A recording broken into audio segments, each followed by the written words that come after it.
Bonjour et bienvenue dans un nouvel épisode de Le Lion Numérique.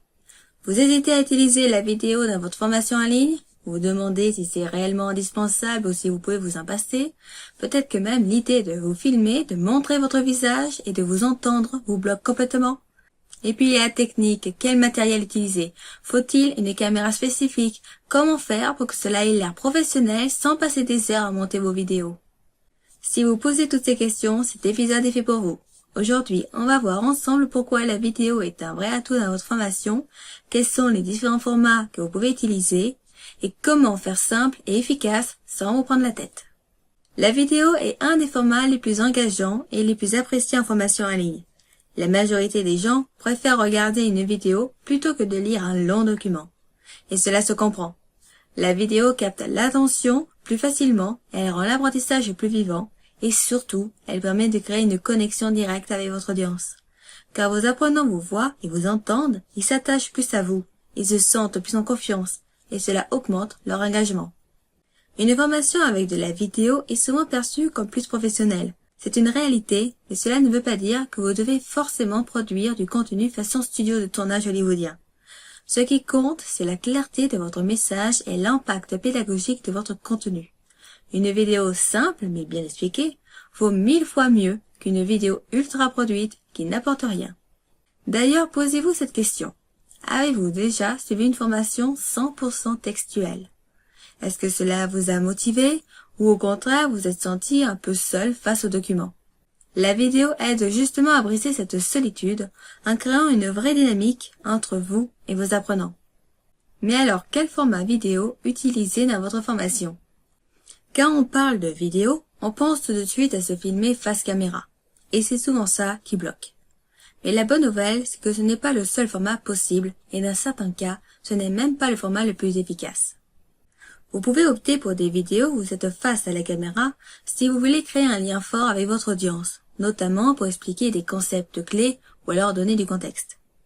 Mais si l'idée de parler devant un objectif vous met mal à l'aise, il existe des alternatives. Par exemple, vous pouvez enregistrer votre voix sur un diaporama ou encore une présentation animée. C'est une excellente option pour expliquer des notions plus théoriques tout en gardant un support visuel clair et structuré. Un autre format très utile, surtout si vous faites du tutoriel ou de la démonstration, c'est la capture d'écran. Donc, vous allez enregistrer votre écran tout en parlant. C'est idéal pour montrer comment utiliser un logiciel, expliquer un processus ou encore guider pas à pas vos apprenants dans une tâche précise. Si vous avez envie d'un format plus ludique, vous pouvez aussi créer des vidéos avec un tableau blanc et des illustrations qui s'animent ou encore utiliser une succession d'images ou de courtes vidéos pour illustrer votre propos.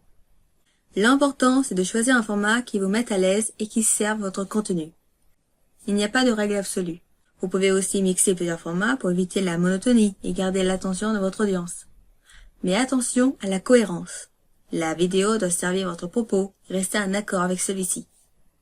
Ainsi, comment créer des vidéos simples et professionnelles sans se prendre la tête? L'un des freins les plus courants quand on parle de vidéo, c'est la peur de la technique. Beaucoup pensent qu'il faut investir dans une caméra très performante, des lumières de studio et des logiciels de montage compliqués. En réalité, vous pouvez faire des vidéos de très bonne qualité avec très peu de matériel. Si vous avez un smartphone avec une très bonne qualité de caméra, cela suffit largement pour commencer. La clé, c'est d'avoir un bon son parce que c'est ce qui va le plus impacter l'expérience d'apprentissage. Un simple micro-cravate ou encore un casque avec un micro peut déjà faire une grosse différence. Mais au-delà de la technique, le plus gros frein, c'est souvent nous-mêmes. Cette peur qui nous pousse à vouloir que chaque vidéo soit parfaite avant de la publier. Le problème, c'est que cette recherche de perfection peut devenir une excuse pour ne jamais avancer. Votre première vidéo ne sera probablement pas la meilleure et c'est normal. Ce qui compte, c'est d'apporter de la valeur et d'améliorer votre pédagogie au fil du temps. Le problème, c'est que cette recherche de perfection peut devenir une excuse pour ne jamais avancer. Votre première vidéo ne sera probablement pas la meilleure, et c'est normal.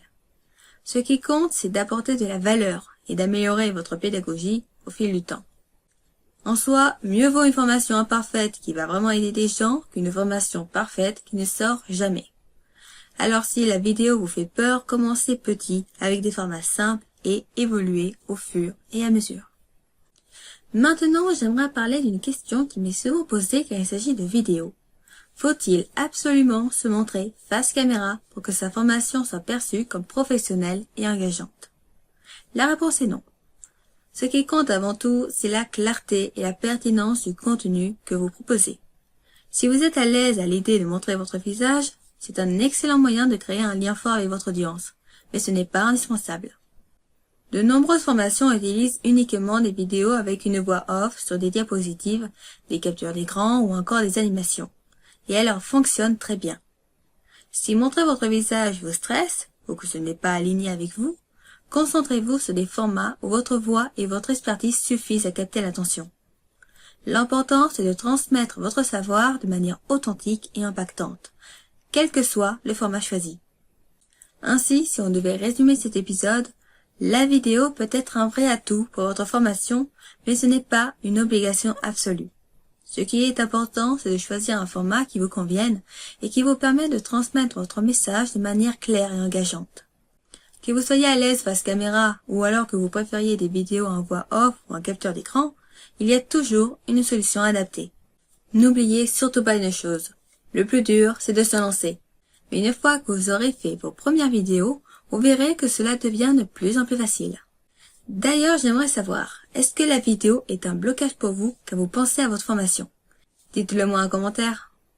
Voilà, nous arrivons à la fin de cet épisode. J'espère qu'il vous a plu. Pour aider à faire connaître cet épisode, n'hésitez pas à laisser un pouce bleu, à le partager et à laisser un commentaire. Dites-moi ce que vous avez pensé du sujet du jour, si cela vous a été utile et pourquoi. Votre soutien est précieux et m'aide énormément à développer et améliorer ce format. Un petit commentaire peut faire toute la différence. Retrouvez-moi en DM sur Instagram pour me faire part de vos problématiques actuelles, je serai ravie de vous répondre. Encore merci pour votre soutien et vos retours et à très bientôt dans un prochain épisode. Bye!